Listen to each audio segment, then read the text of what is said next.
Hello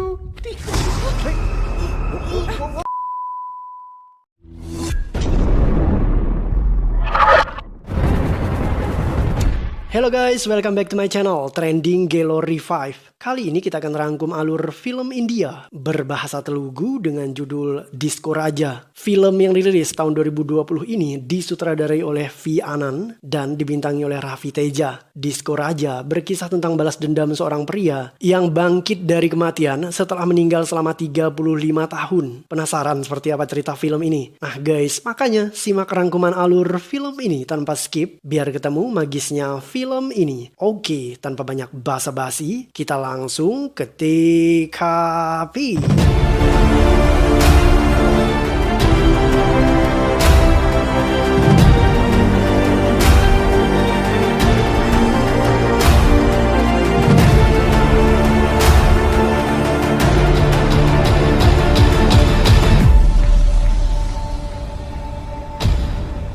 Film ini diawali dengan adegan yang memperlihatkan seorang pria dipukuli hingga babak belur oleh beberapa pemuda. Ia diseret dan dimasukkan ke dalam sebuah rumah. Setelahnya, longsoran salju menghantam rumah itu hingga hancur. Beberapa pemuda mendatangi sebuah rumah. Mereka menagih pinjaman sebesar 25 lakh dari tuan rumah yang bernama Melkote. Melkote sedang terbaring sakit dan ia tidak mampu membayar hutangnya. Para debt collector tadi kemudian mengancam akan menyita rumah itu jika Melkote tidak mampu melunasi hutangnya. Harapan terakhir keluarga Melkote ada pada anggota keluarga mereka yang bernama Vasu. Namun sayang, di saat bersamaan Vasu justru menghilang.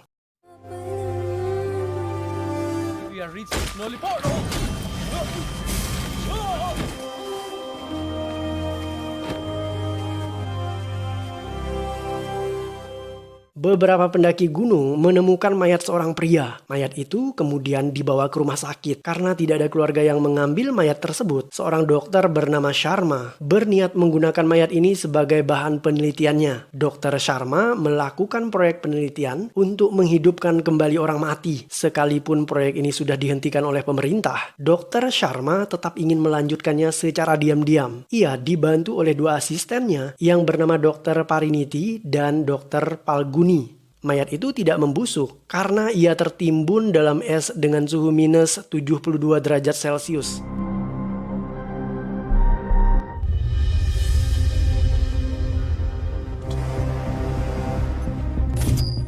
Proyek menghidupkan kembali orang mati dinamakan dengan sebutan Relive. Proyek ini dilakukan dengan menyuntikkan sel induk pada tubuh mayat. Sel induk itu didapat dari ekstrak tali pusar bayi. Jantung pada mayat diberikan efek kejut menggunakan bantuan listrik. Setelah beberapa kali percobaan, jantung mayat pada akhirnya berdegup. Tetapi sejurus kemudian,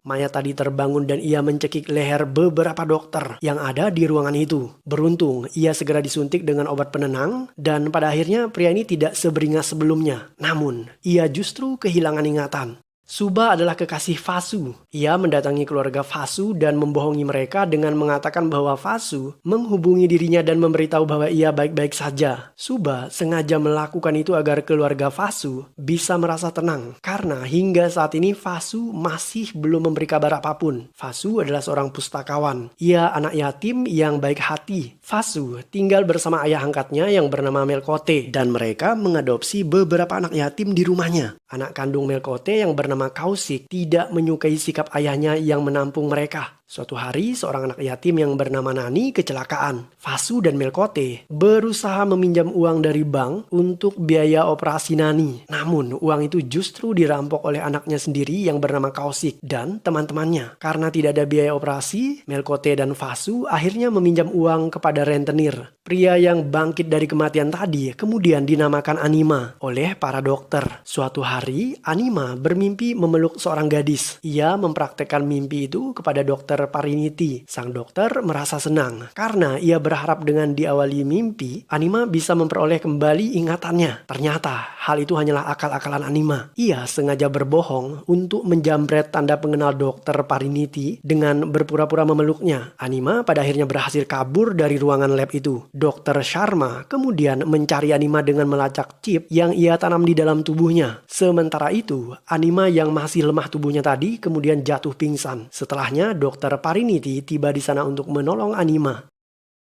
Are you mad? నువ్వున్న కండిషన్ ఏంటో నీకు అర్థం కావట్లేదు. నో, ప్రతి 24 hours కి ఇంజెక్షన్ ఇవ్వకపోతే. Pariniti menasihati Anima. Ia melarangnya untuk melarikan diri lagi. Anima tewas dengan luka pukulan yang sangat brutal. Itu artinya seseorang mengincar nyawa Anima. Untuk mengetahui siapa yang membunuh Anima, Anima harus mendapatkan kembali ingatannya yang hilang. వంశీనితో మాట్లాడనే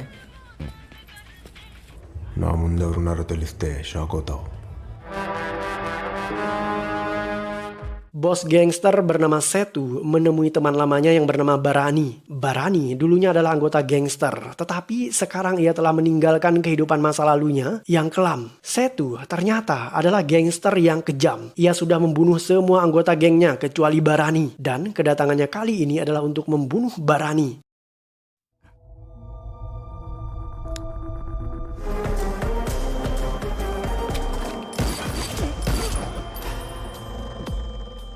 Dokter Parineti dan temannya Palguni berniat mengembalikan ingatan Anima. Mereka ingin memancing memorinya dengan menunjukkan barang-barang milik Anima yang ditemukan bersamaan dengan mayatnya. Suatu hari, Palguni membawa Anima ke sebuah konferensi biokimia. Dalam konferensi tersebut, hadir seorang menteri. Ketika sesi tanya jawab dengan wartawan, Anima mendatangi menteri tadi, kemudian menamparnya berulang kali. Akibat ulahnya itu, Anima dan Palguni akhirnya dimasukkan ke dalam tahanan. Anima sengaja melakukan itu agar ia bisa viral dan masuk TV. Dengan demikian, saudara-saudaranya atau bahkan orang-orang yang ingin membunuhnya bisa mengetahui jika Anima ternyata masih hidup. Dengan demikian, mereka akan mencari Anima.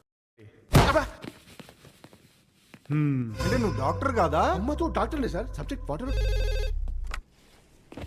Hello.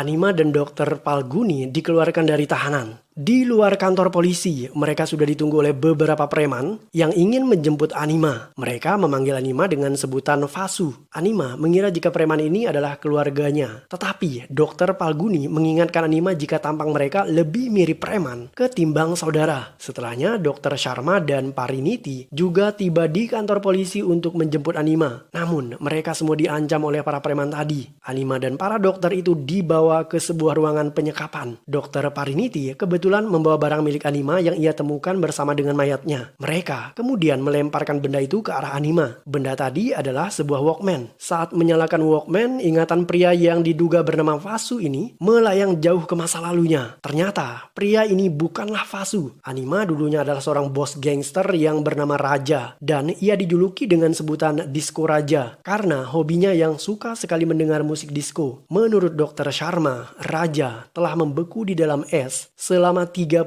tahun dan umurnya saat meninggal adalah 35 tahun. Itu artinya jika dikalkulasikan, Raja saat ini sebenarnya berusia 70 tahun. Setelah mendengarkan musik disco, ingatan Raja akhirnya benar-benar kembali.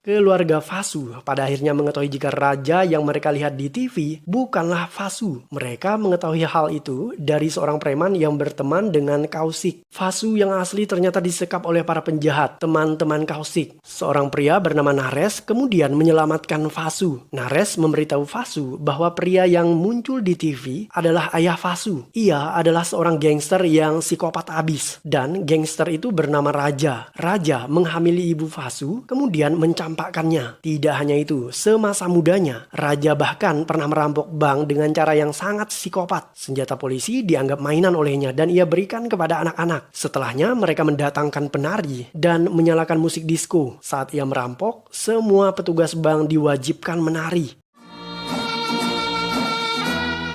Minister సొక్కలింగం రే ఏంటి కదా వాళ్ళని పట్టుకుంటారని మనం పట్టుకుపోతాం.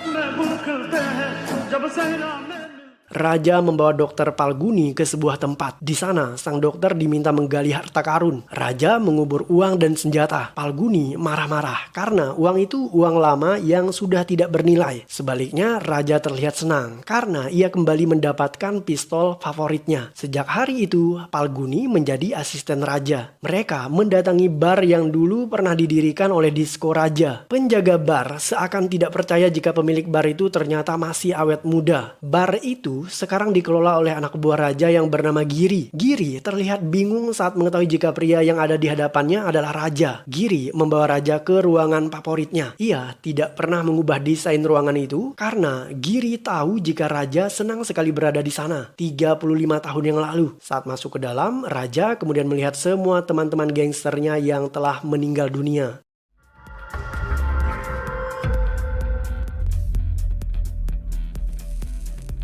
mood fluctuations ఎక్కువ చాలా.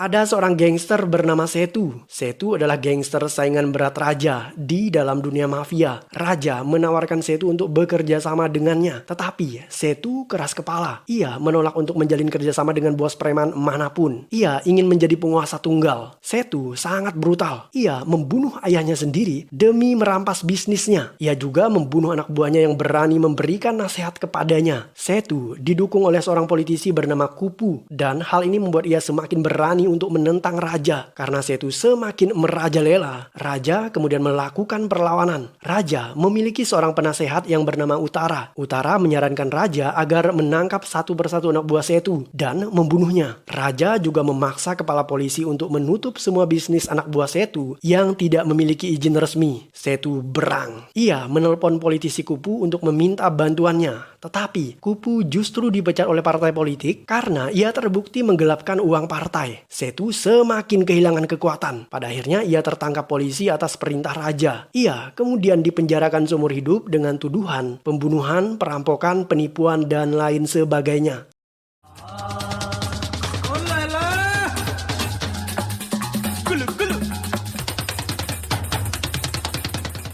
Raja bertemu dengan gadis bisu yang cantik bernama Helen. Ia tergila-gila kepada Helen, tetapi Helen tidak menyukai Raja. Ia memilih pergi. Raja terus membuntuti Helen. Keesokan harinya, ia bertemu Helen di sebuah halte bis dan menggodanya. Tetapi gadis itu selalu cuek. Raja akhirnya memutuskan untuk menculik Helen. Setibanya di kediaman Raja, Helen menyaksikan sendiri betapa beringasnya anak buah Raja. Mereka bersenjata dan menganiaya orang-orang. Raja menjamu Helen dengan makanan ringan. Dan ketika ia lengah, Helen merampas pistol Raja dan menodongnya. Helen akhirnya dikembalikan Raja di tempat semula, yaitu di halte bis. Raja tidak menyerah. Ia terus menggoda Helen. Pada akhirnya, Helen jatuh hati kepada Raja.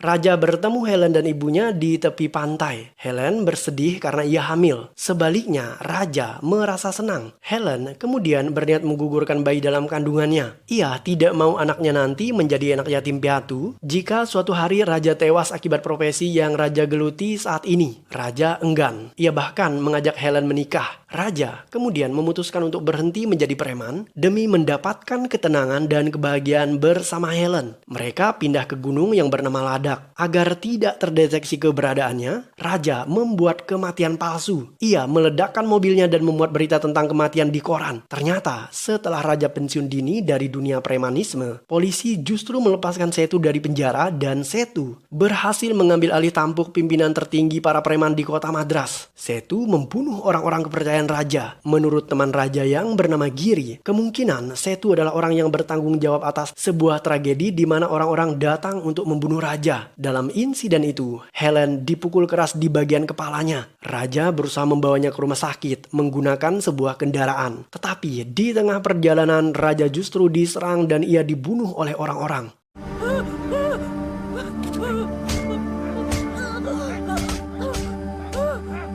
Dokter Palguni yakin jika Helen dan bayinya selamat dalam tragedi di Gunung Ladak. Karena ketika mereka keluar dari penjara, orang-orang memanggil raja dengan sebutan Vasu. Menurut Palguni, kemungkinan anak raja wajahnya sama dengan Vasu, sehingga orang-orang keliru. Tidak lama setelah itu, Setu menghubungi raja. Ia meminta raja untuk menemuinya di suatu tempat. Setibanya di sana, raja dan Palguni diberondongi oleh peluru. Dan sejurus kemudian,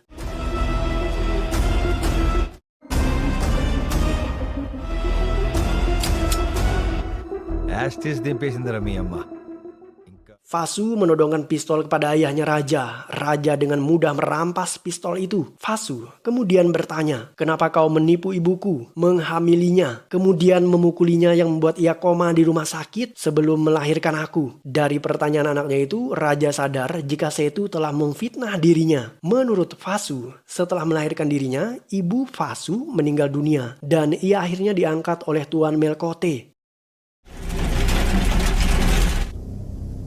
Rarana Miracle. Raja menemui musuh lamanya Setu. Setelah 35 tahun tidak bertemu, kini mereka mengadakan reuni dengan tema balas dendam.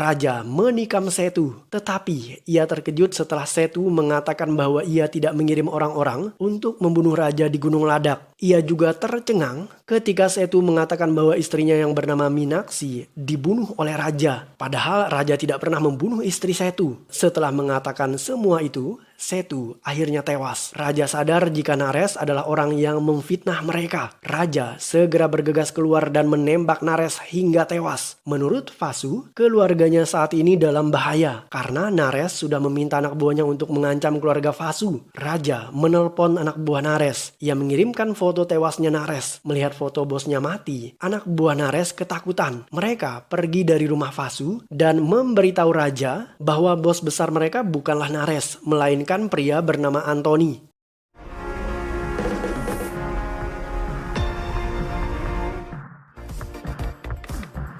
I want to meet Anthony Das. Raja, Vasu, dan Palguni mendatangi Anthony. Mereka menodongkan pistol kepada pria bule yang diduga bernama Anthony. Tiba-tiba, seorang pria lain bernama Utara muncul. Ternyata, biang kerok fitnah selama ini adalah Utara. Utara adalah penasehat raja dan sekarang ia mengganti namanya menjadi Anthony. Setelah raja memutuskan pensiun dari dunia premanisme, Utara membunuh istri Setu dan memfitnah raja sebagai pelakunya. Itu sebabnya saat keluar dari penjara, Setu membunuh semua anak buah raja sebagai bentuk balas dendam. Setelah ia mengetahui raja masih hidup, Setu kemudian menelpon raja dan memintanya bertemu. Tetapi Setu justru tewas. Utara mengatakan bahwa ia melakukan semua ini karena ia lelah menjadi penasehat yang tidak dianggap. Utara ingin menjadi raja preman seperti raja. Tidak hanya memfitnah, Utara bahkan membawa anak buahnya mendatangi raja di Gunung Ladak dan mereka membunuhnya. Setelah menjelaskan semua tabir gelap itu, Utara akhirnya menembak raja. Ia juga menginstruksikan anak buahnya untuk menghabisi Vasu dan Palguni. Tetapi sejurus kemudian,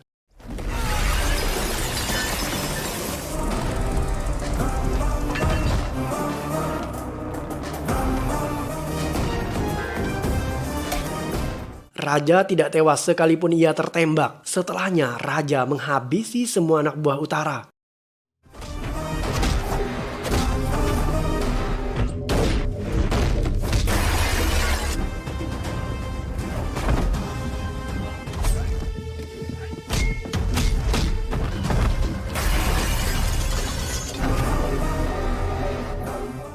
Raja kini berhadapan langsung dengan Utara. Utara mengacungkan pistol dan kembali membidik raja. Tetapi pistolnya tidak meletus. Ia kehabisan peluru. Raja kemudian mencabik-cabik Utara hingga tewas. Setelah itu, raja juga ikutan tewas.